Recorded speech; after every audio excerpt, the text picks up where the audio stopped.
É, corria o ano de 1969. Uma época tumultuada, né? Época de ditadura militar na época.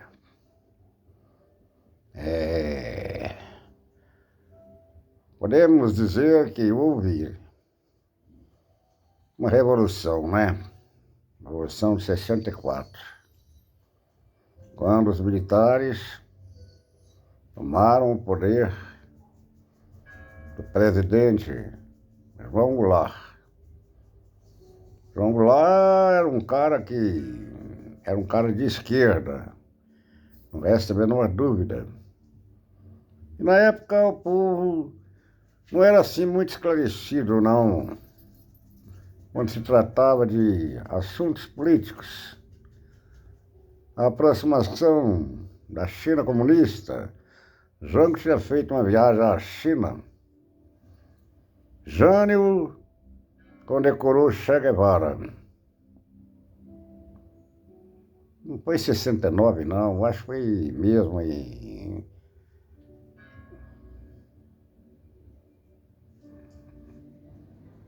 foi antes de 60, foi antes de 64, né, que aconteceu isso tudo, né?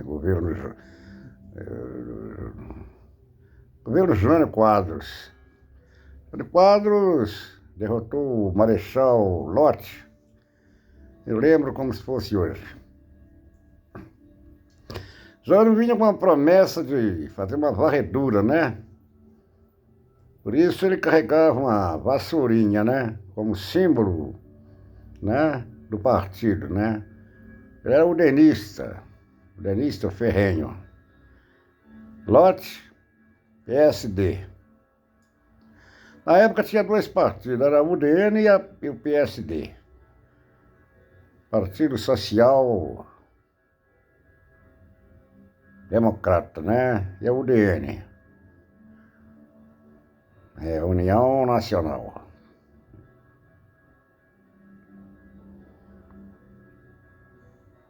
União Democrática Nacional, se não me engano. Era dois partidos, tanto no Brasil quanto aqui em Lagoa Dourada também, que a política aqui pegava fogo na época.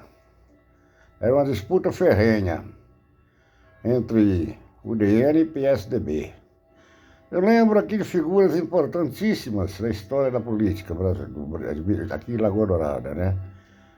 O partido do PSD dominou Lagoa Dourada uns 15 anos, mais ou menos. Depois é que houve a mudança, né? 64, houve uma mudança, né? O outro partido ganhou aqui em Lagoa Dourada, né? E o PSD deu o caminho para o outro partido agir, trabalhar. Tem nada contra o PSD. A UDN, infelizmente, lamentavelmente, sempre foi um partido golpista, terrível. Principalmente um poderoso Carlos Lacerda, lá no Rio de Janeiro, que perseguiu Getúlio de todas as formas possíveis. Eu não vou dizer que ele levou Getúlio ao suicídio, porque ninguém sabe realmente se Getúlio suicidou ou não. Mas em 54 morre Getúlio Vargas. Ele foi deposto em 45 para a entrada do Marechal Gaspar Dutra e também ele ameaçou ser deposto em 54, porque Getúlio voltou ao poder, né? Um movimento chamado queremismo, Getúlio voltou ao poder e passou a dominar o Brasil, né? Mas ele suicidou, ou morreu, não se sabe como. Dizem que houve um problema, né? Uma confusão. Gregório Fortunato, aquela coisa toda, a morte de um general lá, de um colega um cara lá, sei lá. Então houve um problema que ninguém consegue ainda dar uma definição certa e correta do que foi realmente aquilo. Aí entrou o Juscelino Kubitschek, né? Aí o Brasil entrou em outra etapa, em outra era da industrialização, a época do crescimento, a época da construção de Brasília, né? Brasília foi inaugurada em 1960, né? Com Juscelino, né? É um cara que trouxe coisas novas para o Brasil. Não sei qual a dívida, o que ele fez, isso, aquilo e tal.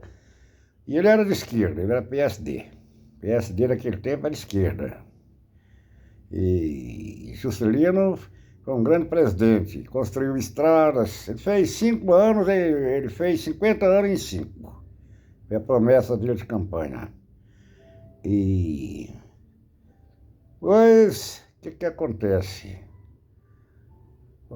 A outra política foi em 60 para 61. Getúlio entrou em,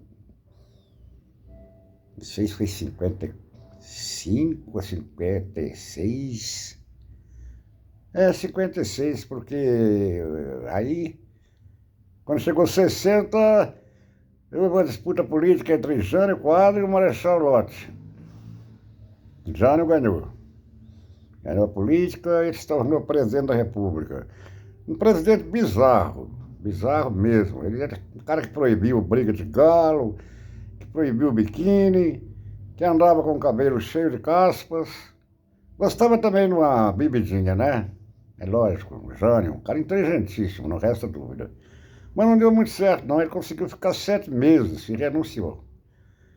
Renunciou.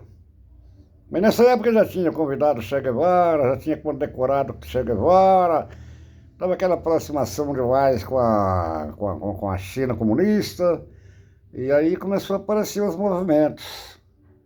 Aí começou a aparecer aqueles movimentos aí de católicos, cristãos, aquela coisa toda, né? Com medo, né? E o Jango tinha prometido uma coisa terrível na época, reforma agrária. Ele chegou a aumentar o salário mínimo de 100%, Jango.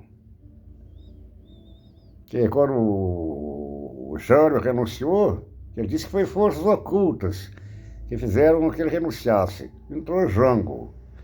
Aliás, antes do Jango entrar, houve um regime aí parlamentar, né?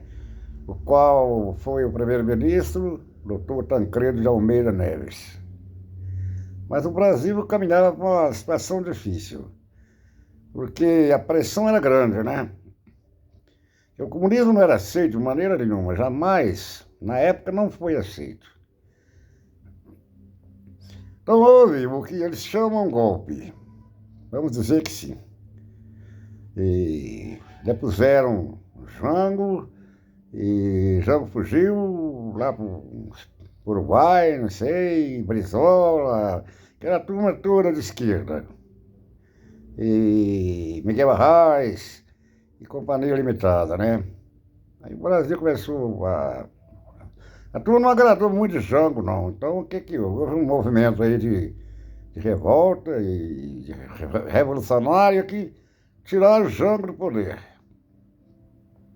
Aí entrou o Marechal Humberto de Castelo Branco. Foi o primeiro presidente, né? Da era militar no Brasil. Acho que não deu tempo dele fazer muita coisa, não. Parece que ele estava com boas ideias, mas não sei. Não deu certo, ele teve um acidente, sofreu um acidente de avião e morreu. Aí entrou Costa e Silva. Costa e Silva foi barra pesada. Instituiu o AI-5, o AI-2, o AI-5 pior, né? Porque caçava os direitos políticos de todo mundo. Foi cara exilado para todo lado. Para todo lado. Chile, França, Itália. Houve uma coisa assim, eu não vou dizer perseguição política, não, mas eles não queriam saber de nada daquele regime, né, das ideias de Jango. Aí foi implantado esse regime militar. Como eu estava dizendo, Costa e Silva foi o mais duro deles, no certo sentido, porque ele instituiu o AI-5. O AI-5 tirava o direito de todos os políticos. Aí veio, depois de Costa e Silva, veio a falecer também, né? Teve um problema, não sei se foi derrame, um AVC, sei lá o quê. Aí entrou o Médici. Médici. Foi a época do milagre econômico no Brasil, né? Tinha ali o Alfim Neto, tinha isso, tinha aquilo, Jabas Passarinho, aquela coisa toda. E o Brasil aparentemente estava crescendo mesmo. Foi o início da Transamazônica, e aí veio o Mobral, a Copa do Mundo 70, né? O Messi. O Messi era um cara que adorava futebol. A gente não sabe se para agradar o povão ou se ele realmente gostava. Ele gostava muito do jogador Dario, né? E quem era técnico na época foi Saldanha, né? Saldanha convocou as feras, né? Foi um timaço, né? Uma coisa maravilhosa. Não, o Brasil jamais vai ter eu acho, do meu ponto de vista, com todo respeito pela seleção de 58, com todo respeito pela seleção de 62, mas jogadores do nível da época de 70 é incrível, né? É um timaço. Eu lembro desse time. Eu falo a escalação dele completa. Também o futebol andava também numa época de que só craque. Tinha craque espalhado para todo lado, não tinha mesmo. A seleção brasileira poderia convocar ali 50, 60 jogadores, porque tinha craques. Vou dizer, por exemplo, Roberto Dias, Jurandir, Ademir da Guia, Dirceu Lopes, Zé Carlos do Cruzeiro, o Bangu, Paulo Borges, aquela coisa toda, né? O Botafogo do Rio era um timaço, o Santos então nem se fala. Quer dizer que na lógica é o seguinte, o Brasil entrou em campo nessa seleção com Félix, Carlos Alberto, Brito, Piazza jogou de quarto zagueiro, embora a posição dele não fosse essa. Piazza era médio volante, jogou de quarto zagueiro. Então é Félix, Carlos Alberto, Brito, Piazza e Everaldo, do Grêmio. O meio de campo era perfeito. Glodoaldo e Gerson. O jogador Gerson, eu acho que não vai ter nenhum armador da categoria de Gerson. O cara lançava a bola a 40 metros, né? Entregava no pé do cara. Jairzinho, ponta direita, furacão da Copa. O cara marcou gol, mas marcou gol, marcou gol, marcou gol, mesmo nas eliminatórias. Que em 69 o Brasil mostrou um futebol espetacular. Depois veio a Copa, né? Pelé, Rivelino, uma coisa louca, né? O time, era um time massa. Mas o presidente Médici gostava do Dario, e ele queria que convocasse o Dario foi convocado, mas o Dario, ele queria que o Dario jogasse. Agora eu pergunto, o Dario ia jogar em qual posição?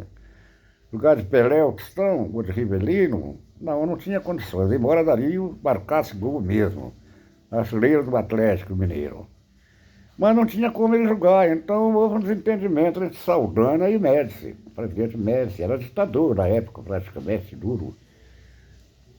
Só que Saldanha respondeu quando ele falou. Para escalar o Daria foi o seguinte, o presidente, com todo respeito. O senhor escala o ministério do senhor, que o meu time escalo eu. E ele escalou. Só que depois disso, Saldanha foi demitido, saiu. Mandaram embora, praticamente foi. E entrou o Zagallo. Quer dizer, o Zagallo pegou tudo mastigado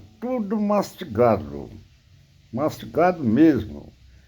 Ele não fez nada de diferente. Ele já pegou o time de Saldanha e foi campeão com o time que o Saldanha armou. Foi campeão Brasil. Não foi uma época, cantores, compositores sofreram nessa época. Foram perseguidos, foram censurados e foram exilados. Exemplo, Chico e Caetano e Gil. 2 foram para Londres, ficaram exilados em Londres. O André, não sei o que aconteceu com ele, que ele parou de cantar. Ele tinha feito um hino aí, para não dizer que não falei das flores. E isso afetou muito o governo militar. Então ele foi proibido de cantar. E nunca mais cantou, foi exilado e ficou muito tempo exilado. E aquela coisa toda, né? E essa ditadura foi até 1985. Quando eleito foi Tancredo Neves, que derrotou Paulo Maluf. Mas Tancredo veio a falecer e morreu.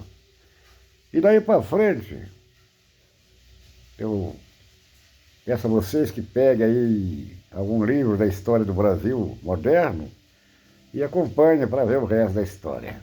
Era isso que aconteceu.